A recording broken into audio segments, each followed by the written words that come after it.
morning and welcome to another exciting episode of Sorting Seeds and Labels with Carol. I am your hostess, Carol Michael.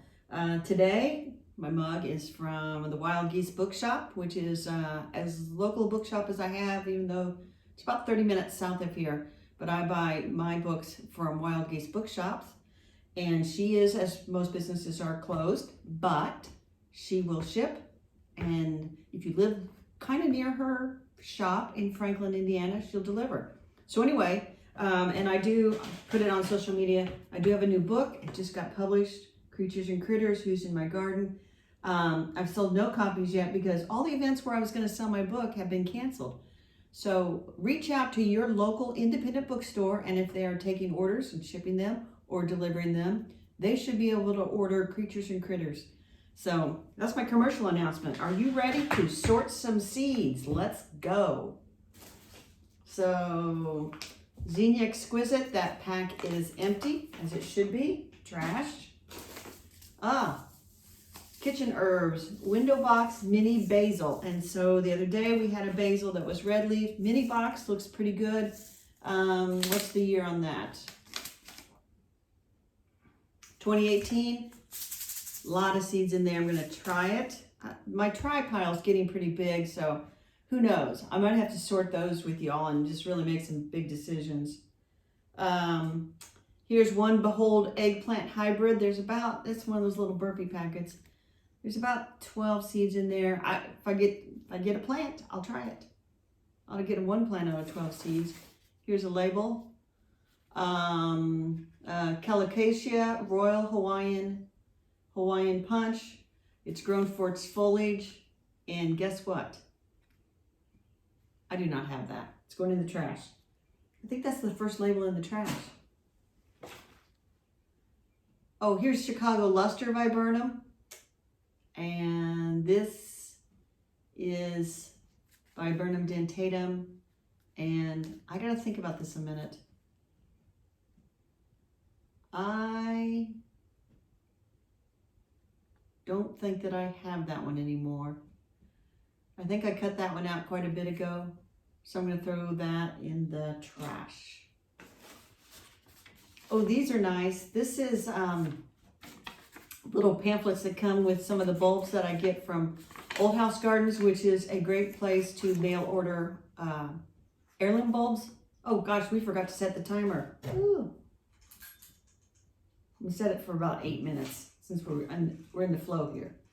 So this is for a double hyacinth called Chestnut Flowers, which was from 1880, and I have chestnut flowers out there.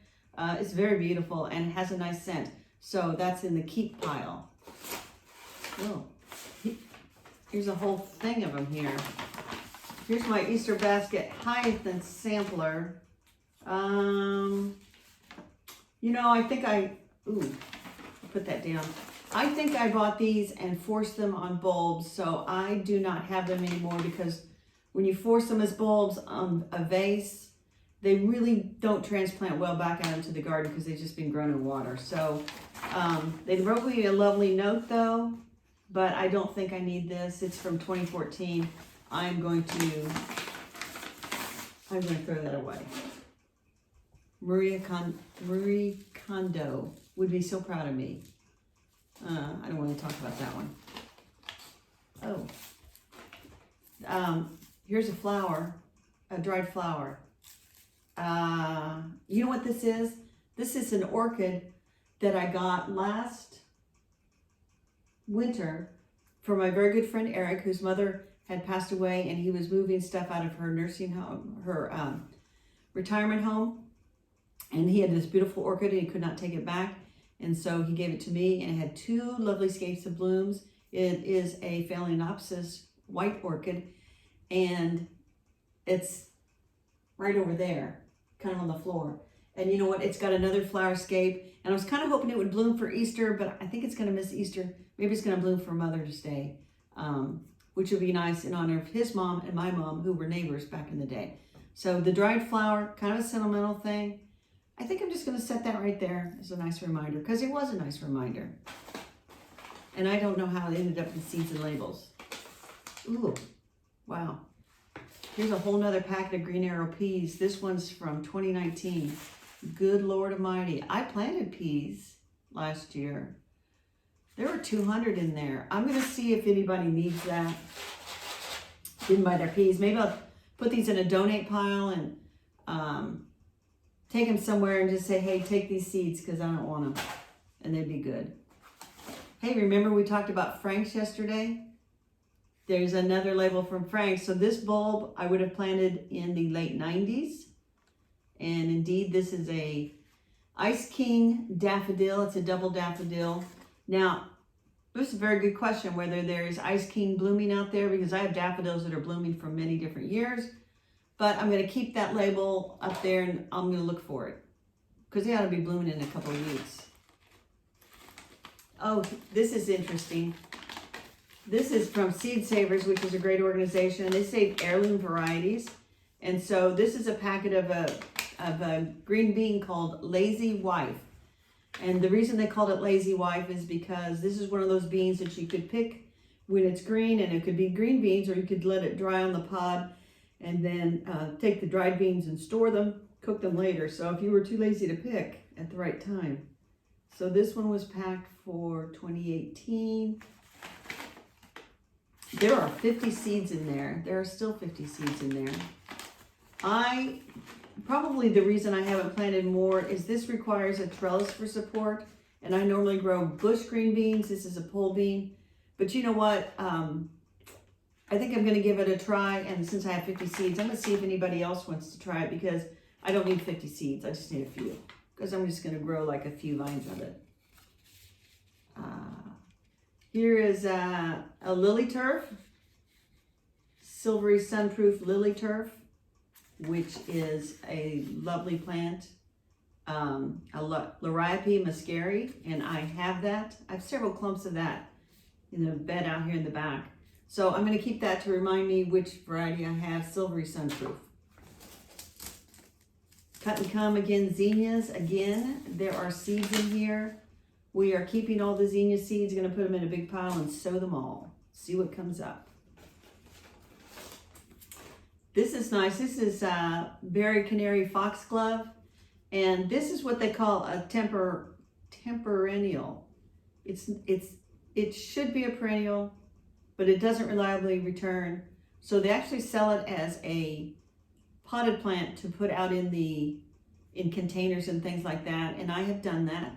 I did not try to get them to overwinter. Let's see what that hardiness zone is. It's because it's hardy to zone 8. That's why I didn't even try. But anyway, it is a lovely foxglove that you would put in a container. Berry canary. I don't need annual labels. It's going in the trash. But it was nice to remember that one. This is planting instructions for 3 canna bulbs that I no longer have, called Lucifer.